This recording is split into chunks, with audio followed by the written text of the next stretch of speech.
ನಮಸ್ಕಾರ. ವನಜ ಮಲೆನಾಡು ಬಂದಾಯಿತು, ಹೊಸ ವಿಡಿಯೋ ತಂದಾಯಿತು. ಬನ್ನಿ ಇವತ್ತು ಶ್ರೀಗಂಧದ ಗುಡಿ ಸೀರಿಯಲ್ಲು ಹೇಗೆ ಮೂವ್ ಆಗ್ತಿದೆ, ಏನು ಸ್ಟೋರಿ ನೋಡೋಣ. ಅದಕ್ಕಿಂತ ಮುಂಚೆ ನನ್ನ ವಿಡಿಯೋಕ್ಕೆ ಸಬ್ಸ್ಕ್ರೈಬ್ ಮಾಡಿಲ್ಲ ಅಂದರೆ ದಯವಿಟ್ಟು ಸಬ್ಸ್ಕ್ರೈಬ್ ಮಾಡ್ಕೊಳ್ಳಿ, ಹಾಗೆ ಒಂದು ಲೈಕ್ ಕೊಡಿ.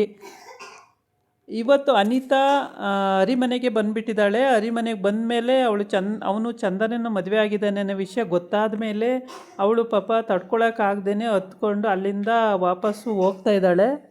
ಹೋಗಿ ಅಲ್ಲಿ ಏನು ಮಾಡಬೇಕು ಅಂತ ಗೊತ್ತಾಗ್ದಲ್ಲೇ ರೋಡಲ್ಲಿ ಹತ್ಕೊಂಡು ಹೋಗ್ತಲೇ ಇದ್ದಾಳೆ. ಆವಾಗ ಮುತ್ತು ಓಡೋಗ್ತಾನೆ ಅಲ್ಲಿಗೆ. ಓಡೋಗ್ಬಿಟ್ಟು ಇರು ಇರು ಏನೂ ಆಗಲ್ಲ, ಇರಮ್ಮ ಒಂದು ನಿಮಿಷ, ಇರಮ್ಮ ಒಂದು ನಿಮಿಷ, ತಪ್ಪಾಯಿತು, ಇರಮ್ಮ ಇರಮ್ಮ ಅಂತ ಹೋಗ್ತಾನೆ. ಏನಿರೋದಣ್ಣ ಅಂತ ಹೇಳಿ ಅವಳು ಪಾಪ ಗೋಳಾಡ್ತಾ ಅಳ್ತಾ ಇದ್ದಾಳೆ. ಅದಕ್ಕೆ ಮುತ್ತು ಸಮಾಧಾನ ಮಾಡ್ತಿದ್ದಾನೆ.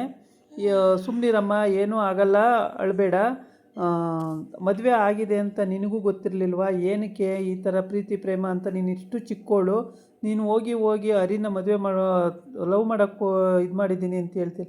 ಅಣ್ಣ, ನನಗೆ ಯಾವತ್ತೂ ಅವ್ರು ಹೇಳಲೇ ಇಲ್ಲ. ನನ್ನ ಜೊತೆ ಮಾತಾಡುವಾಗೆಲ್ಲ, ಲವ್ ವಿಷಯ ಮಾತಾಡುವಾಗೆಲ್ಲ ಅವರು ಹ್ಞೂ ಅಂತ ಎಲ್ಲ ಎಂಕರೇಜ್ ಮಾಡೋರು. ನಾನೇನಮ್ಮ ಅಣ್ಣ ಮಾಡಲಿ, ನನ್ನ ಲವ್ ಮಾಡ್ತಾವ್ರೆ ಅಂತಲೇ ತಿಳ್ಕೊಂಬಿಟ್ಟೆ ನಾನು, ನನಗೆ ಇದು ಗೊತ್ತೇ ಆಗಲಿಲ್ಲ ಕಣಣ್ಣ ಅಂತ ಹೇಳ್ತಾಳೆ. ಆವಾಗ ಸರಿ ಇರಲಿ ಬಿಡಮ್ಮ, ನೀನು ಒಬ್ಬಳೇ ಹೋಗೋದು ಬೇಡ ಮನೆಗೆ, ನಿನ್ನನ್ನು ನಾನು ಡ್ರಾಪ್ ಮಾಡಿ ಬರ್ತೀನಿ ಅಂತ ಹೇಳ್ತಾನೆ.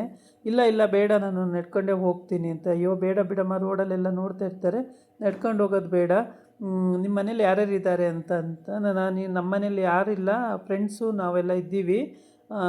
ನಿಮ್ಮೂರು ಯಾವುದು? ನಮ್ಮೂರು ಚಿಕ್ಕಮಂಗ್ಳೂರು, ಅಲ್ಲಿರ್ತಾರೆ ಅಪ್ಪ ಅಮ್ಮ ಎಲ್ಲ, ನಾನು ಮಾತ್ರ ಇಲ್ಲಿದ್ದೀನಿ ಅಂತ ಹೇಳ್ತಾಳೆ. ಅಯ್ಯೋ ದೇವ್ರೇ ಅಂತ ಹೇಳ್ಬಿಟ್ಟು, ಇರಮ್ಮ ಒಂದು ಆಟೋನಾರು ಕರಿತೀನಿ, ಆಟೋದಲ್ಲಿ ಕರ್ಕೊಂಡೋಗಿ ಬಿಟ್ಟು ಬರ್ತೀನಿ ಅಂತೇಳಿ ಆಟೋ ಅಂತಾನೆ, ಅಲ್ಲೊಂದು ಆಟೋ ಬರ್ತಿರುತ್ತೆ, ಆಟೋ ಅಂತಾನೆ, ಆಟೋ ಬಂದು ನಿಲ್ಲುತ್ತೆ. ಆಮೇಲೆ ಹತ್ಕೊಂಡು ಇಬ್ಬರು ಹೋಗ್ತಾರೆ. ಆದರೆ ಇಲ್ಲಿ ಏನಾಗಿದೆ ಅಂದರೆ, ಹರಿ ತುಂಬಾ ತಲೆ ಕೆಡ್ಸ್ಕೊಂಬಿಟ್ಟಿದ್ದ. ಧೈರ್ಯವಾಗಿ ಮದುವೆ ಆಗಿದೆ ಅಂತ ಹೇಳೋಂಗೂ ಇಲ್ಲ, ಇತ್ಲಾಗೆ ಅವಳು ಲವ್ನ ಬಿಡೋಂಗೂ ಇಲ್ಲ. ಈ ಪರಿಸ್ಥಿತಿಗೆ ಇವನು ಬಂದುಬಿಟ್ಟಿದ್ದ. ಹಾಗಾಗಿ ಚಂದನ ಏನೂ ಮಾಡ್ತಿರ್ಲಿಲ್ಲ, ಸುಮ್ಮನೆ ಇದ್ದುಬಿಟ್ಟಿದ್ಲು. ಅವಳು ತಲೆನೇ ಕೆಡ್ಸ್ಕೊತಾ ಇರಲಿಲ್ಲ. ಲವ್ ಮಾಡು ಆಯಿತು ಮದುವೆ ಮಾಡ್ತೀನಿ, ಲವ್ ಮಾಡು ಆಯಿತು ಮದುವೆ ಮಾಡ್ತೀನಿ ಅಂತ ಹಿಂಗೆ ಹೇಳ್ಕೊಂಡು ಬರ್ತಿದ್ಲು.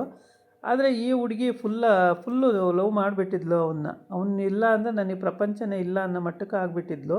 ಹಾಗಾಗಿ ಇವಳಿಗೆ ಏನು ಮಾಡಬೇಕು ಅಂತ ಗೊತ್ತಾಗ್ದೇ ತಲೆ ಕೆಡಿಸ್ಕೊಂಡು ಕೊನೆಗೆ ಆ ಬಸ್ ಸ್ಟಾಪಲ್ಲೇ ಇದು ಮಾಡ್ತಿರ್ತಾಳೆ, ನಿಂತಿರ್ತಾಳೆ. ಆವಾಗ ಮಾಯಿ ಅಲ್ಲಿಗೆ ಹೋಗ್ತಾನೆ. ಹೋಗ್ಬಿಟ್ಟು ಇವರೆಲ್ಲಿ ಹರಿಯವರು ಫೋನ್ ಎತ್ತುತ್ತಾ ಇಲ್ಲ, ಎಷ್ಟು ಸಲ ಫೋನ್ ಮಾಡಿದ್ರು ಫೋನ್ ಎತ್ತುತ್ತಾ ಇಲ್ಲ, ಎಲ್ಲಿ ಹರಿಯವರು ಅಂತ ಕೇಳ್ತಾಳೆ. ಆವಾಗ ಅವನು ಹೇಳ್ತಾನೆ, ಅವರು ಮನೇಲಿದ್ದಾರೆ, ಯಾಕೆ ನೀವು ಅವ್ರನ್ನ ನೋಡಬೇಕಾ ಅಂತ. ಹೌದು, ಮಾತಾಡಬೇಕು, ನೋಡಬೇಕು ಅಂತಾಳೆ. ಈ ಕಡೆ ಬಂದು ಇವಳು ಕಂಟಿ ಲವ್ವರು ಫೋನ್ ಮಾಡ್ತಿದ್ದಾಳೆ. ಫೋನ್ ಮಾಡಿ, ಕಂಟಿ ಯಾವಾಗಲೂ ನಮ್ಮ ಮದುವೆ, ನಾನು ಎಷ್ಟು ದಿನ ಅಂತ ಹಿಂಗೆ ಇರೋದು, ಯಾವಾಗಲೂ ಮದುವೆ ಅಂತ ಕೇಳ್ತಾಳೆ. ಅದಕ್ಕೆ ಮುತ್ತು ಅಣ್ಣನ ಮದುವೆ ಆದಮೇಲೆ ಮದುವೆ, ಅಲ್ಲಿವರೆಗೆ ಮದುವೆ ವಿಷಯ ಮಾತಾಡಬೇಡ ಅಂತ ಹೇಳ್ತಾನೆ. ಆಗ ಅವಳು ಹೇಳ್ತಾಳೆ, ಯಾವಾಗ ನೋಡಿದ್ರು ಮುತ್ತು ಅಣ್ಣ ಅಂತೀಯಲ್ಲ, ನೀನು ಸ್ವತಂತ್ರವಾಗಿ ಬದುಕೋದು ಯಾವಾಗಲೂ ಅಂತ. ನೋಡು, ಯಾವಾಗ ನೋಡಿದ್ರೂ ಮುತ್ತು ಅಣ್ಣನ ವಿಷಯ ತಗೊಂಡು ಜಗಳಕ್ಕೆ ಬರಬೇಡ, ನಿಂದು ಎಷ್ಟಿದೆಯೋ ಅಷ್ಟು ನೋಡು. ಮುತ್ತು ಅಣ್ಣ ಮದುವೆ ಅಂತ ಈ ಥರ ಕೇಳೋದಾದ್ರೆ ನನ್ನ ಹತ್ರ ಮಾತೇ ಆಡಬೇಡ, ಇಡು ಫೋನು ಅಂತ ಇಟ್ಟಿರ್ತಾನೆ. ಆಮೇಲೆ ಇವನು ಒಳ್ಳೆ ದುರ್ವಾಸ ಮುನಿ ಥರ ಹೆಂಗಾಡ್ತಾನೆ, ನಾನು ಮದುವೆ ಮಾಡ್ಕೊಳ್ಳೋಣ ಅಂದರೆ ಇವನಿಗೆ ಆಗಲ್ಲ, ಮುತ್ತು ಅಣ್ಣ ಮದುವೆ ಆಗಲ್ಲ, ನಮ್ಮನ್ನು ಮದುವೆ ಆಗಲ್ಲ ಅಂತ ಹೇಳ್ಕೊಂಡು 10 ನಿಮಿಷಕ್ಕೆಲ್ಲ ಅಲ್ಲಿಗೆ ಬಂದೇ ಬಿಡ್ತಾಳೆ. ಅಷ್ಟೊತ್ತಿಗೆ ಹರಿ ಅಲ್ಲಿಗೆ ಹೋಗಿರ್ತಾನೆ. ಹರಿ ಹೋಗಿ ಆಯ್ತಲ್ಲ ಏನೋ ಮಾಡೋದು ಅಂತ ತಮ್ಮನ ಕೇಳ್ತಾ ಇರ್ತಾನೆ. ತಮ್ಮ ಹೇಳ್ತಾನೆ, ಕಂಟಿ ಏನು ಮಾಡೋಕ್ಕಾಗಲ್ಲ, ನೋಡೋಣ ಇರು ಅಂತ ಹೇಳಿರ್ತಾನೆ. ಇಲ್ಲಿ ಚಂದನ್ಗೆ ಕಂಪ್ನಿನಲ್ಲಿ ಮೀಟಿಂಗ್ ನಡೀತಾ ಇರುತ್ತೆ.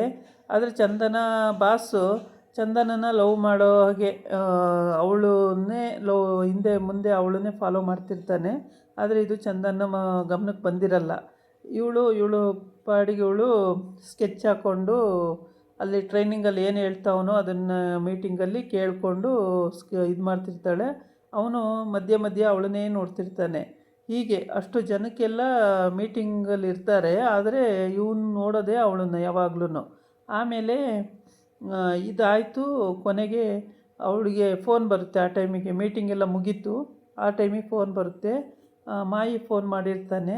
ಸರಿ, ಎಕ್ಸ್ಕ್ಯೂಸ್ ಮಿ ಸರ್, ನಾನು ನಿಮಿಷ ಫೋನಲ್ಲಿ ಮಾತಾಡ್ಕೊಂಡು ಬರ್ತೀನಿ ಅಂತ ಆಚೆ ಹೋಗ್ತಾಳೆ. ಓಕೆ ಅಂತೇಳಿ ಕಳಿಸ್ತಾನೆ. ಆಮೇಲೆ ಹೋಗಿ ಮಾತಾಡ್ತಿರ್ತಾಳೆ. ಅವ್ರು ಮಾಡ್ಕೊಂಡಿದ್ದು ಏನಾಯಿತು ಮಾಯಿ ಅಂತ ಹಿಂಗಾಗಿತ್ತೆ ಅದಕ್ಕೆ ಅಂತ ಹೇಳ್ತಾನೆ. ಆವಾಗ ಅವ್ರು ಮಾಡ್ಕೊಂಡಿದ್ದು ಅನುಭವಿಸ್ತಾರೆ ಬಿಡು, ನಾವೇನು ಮಾಡೋಕ್ಕಾಗಲ್ಲ. ಸರಿ ನಾನು ಫೋನ್ ಇಡ್ತೀನಿ ಅಂತ ಇಡ್ತಾಳೆ ಮಾತಾಡಿ. ಅದನ್ನು ಇವನು ಕೇಳಿಸ್ಕೊಳ್ತಾನೆ ಆಚೆ ಬಂದು, ಯಾರು ಫೋನ್ ಇರ್ಬೋದು ಅಂತೇಳ್ಬಿಟ್ಟು ಕೇಳಿಸ್ಕೊಂಡಾದಮೇಲೆ ಅವನಿಗೆ ಆವಾಗ ಏನೂ ಅನಿಸಲ್ಲ. ಆಮೇಲೆ ಕೇಳೋದೋ ಬೇಡವೋ, ಚಂದನ ಅವ್ರು ಕೇಳಿದ್ರೆ ಅವ್ರಿಗೆ ಬೇಜಾರು ಮಾಡ್ಕೋತಾರೋ ಏನೋ, ಏನು ಮಾಡೋದು ಅಂತ ಸುಮ್ಮನೆ ಆಗ್ಬಿಡ್ತಾನೆ, ಕೇಳಲ್ಲ ಅವಾಗ. ಆಮೇಲೆ ಇವಳು ಅಲ್ಲಿ ಮೀಟಿಂಗ್ ಎಲ್ಲ ಮುಗಿಯುತ್ತೆ. ಆಮೇಲೆ ಮನೆಗೆ ಬರಬೇಕು. ಆದರೆ ಅಲ್ಲೇನಾಗುತ್ತೆ ಅಂದರೆ ಹರಿ ಹೋಗ್ಬಿಟ್ಟು ಕಂಠಿ ಹತ್ರ ಕೇಳ್ತಾ ಇರ್ತಾನೆ, ಅಲ್ಲ ಕಣೋ ಕಂಠಿ, ಹಿಂಗೆ ಆಯ್ತಲ್ಲ, ಏನೋ ಮಾಡೋದು, ಈ ಒಳ್ಳೆ ಅವಳು ಸುಮ್ಮನೆ ತಮಾಷೆ ಮಾತಾಡ್ತಾಳೆ ಅಂದರೆ ನಿಜವಾಗ್ಲೂ ಲವ್ ಮಾಡ್ತಾಯಿದ್ದೀನಿ ಅಂತಿದ್ದಾಳಲ್ಲೋ, ಏನೋ ಮಾಡೋದು ಅಂತೇಳಿ. ಒಳ್ಳೆ ಸರಿ ಹೋಯ್ತಲ್ಲೋ, ಅನುಭವಿಸು, ನಿನಗೆ ಗೊತ್ತಿರಲಿಲ್ವ ಅವಾಗ, ಫಸ್ಟೇ ನಿಜ ಹೇಳ್ಬೇಕಾಯ್ತು ಅಂದ್ರೆ, ನಾನು ಚಂದನನ ಉರ್ಸೋಕ್ಕೋಸ್ಕರ ಹಂಗೆ ಮಾಡಿದೆ ಕಣೋ, ನನಗೇನು ಗೊತ್ತಾಗಿತ್ತು ಹಿಂಗಾಗುತ್ತೆ ಅಂತೇಳಿ. ಅವಳು ನಿಜವಾಗ್ಲೂ ಲವ್ ಮಾಡ್ತಾವಳೆ ಅಂತ ನನಗೇನೋ ಗೊತ್ತು, ನಾನು ಯಾವತ್ತೂ ಅವಳನ್ನು ಲವ್ ಮಾಡೋ ದೃಷ್ಟಿಲೂ ಮಾತಾಡಿಲ್ಲ, ಲವ್ ಮಾಡ್ತೀನಿ ಅಂತಲೂ ಹೇಳಿಲ್ಲ. ಅವಳೇ ಅದನ್ನು ತಿಳ್ಕೊಂಡು ಆ ಥರ ಮಾಡ್ಕೊಂಡು ನಾನು ಏನೋ ಮಾಡೋಕ್ಕಾಗುತ್ತೆ ಅಂತ ಹೇಳ್ತಾನೆ. ಆವಾಗ ಇಲ್ಲಿ ಮುತ್ತು ಹೇಳ್ತಾನೆ ಇವಳಿಗೆ ಸಮಾಧಾನ ಮಾಡಿ, ಎಷ್ಟೆಲ್ಲ ಹೇಳಿ, ಬುದ್ಧಿ ಎಲ್ಲ ಹೇಳಿ, ಅಳಬೇಡ, ನಿನಗೆ ಭವಿಷ್ಯ ಇದೆ, ನೀನು ಬೇರೆ ಹುಡುಗನ ಮದುವೆ ಮಾಡ್ಕೋ, ಅವ್ನ ಮದುವೆ ಆಗೋಗಿದೆ, ಅವ್ನು ಕಟ್ಕೊಂಡು ಏನು ಮಾಡ್ತೀಯ, ಹಾಗೆ ಹೀಗೆ ಅಂತೆಲ್ಲ ಬುದ್ಧಿ ಹೇಳಿದ್ರು ಕೂಡ, ಆದರೆ ಹರಿನ ಇವಳಿಗೆ ಮರೆಯೋಕ್ಕಾಯ್ತಾಯಿಲ್ಲ. ಹರಿನೇ ಬೇಕು ಇವಳಿಗೆ, ಎಲ್ಲ ಪ್ರತಿಯೊಂದು ವಿಷಯಕ್ಕೂ ಹರಿ ಬೇಕು. ಏನು ಮಾಡೋದು ಅಂತೇಳ್ಬಿಟ್ಟು ಚಿಂತೆ. ನಾನು ಎಲ್ಲರಿಗೂ ಹೇಳ್ಕೊಬಿಟ್ಟಿದ್ದೆ, ನನ್ನ ಲವ್ವರು ಅವ್ರನ್ನೇ ಮದುವೆ ಆಗೋದು ನಾನು ಅಂತೆಲ್ಲ ಹೇಳ್ಕೊಂಬಿಟ್ಟಿದ್ದೆ. ಇವಾಗ ನೋಡಿದ್ರೆ ಇವನು ಈ ಥರ ಕೈ ಕೊಟ್ಟನಲ್ಲ, ನಾನು ಏನು ಮಾಡಲಿ ಅಂತ ಅವಳು ಚಿಂತೆ. ಆದರೆ ಆ ಹುಡುಗಿ ತುಂಬಾ ಚಿಂತೆ ಮಾಡ್ತಾಯಿದೆ. ಆದರೆ ಇವನಿಗೆ ಆ ಹುಡುಗಿ ಬಗ್ಗೆ ಥಿಂಕಿಂಗ್ ಇಲ್ಲ. ಎಲ್ಲಿ ಚಂದನ ನನಗೆ ಬೈತಾಳೋ, ನನ್ನ ಚೀಮಾರಿ ಹಾಕಿ ಸಪ್ರೇಟ್ ಮಾಡಿಬಿಡ್ತಾಳೋ, ಇನ್ನೂ ದೂರ ದೂರ ಹೋಗ್ಬಿಡ್ತೀನೋ ಅಂತ ಇವನಿಗೆ ಭಯ ಹತ್ಕೊಂಡಿದೆ ಇವಾಗ. ಆಮೇಲೆ ಸಂಜೆ ಮನೆಗೆ ಬರ್ತಾಳೆ. ಮನೆಗೆ ಬಂದು ಎಲ್ಲರೂ ಮನೇಲೇ ಇರ್ತಾರೆ.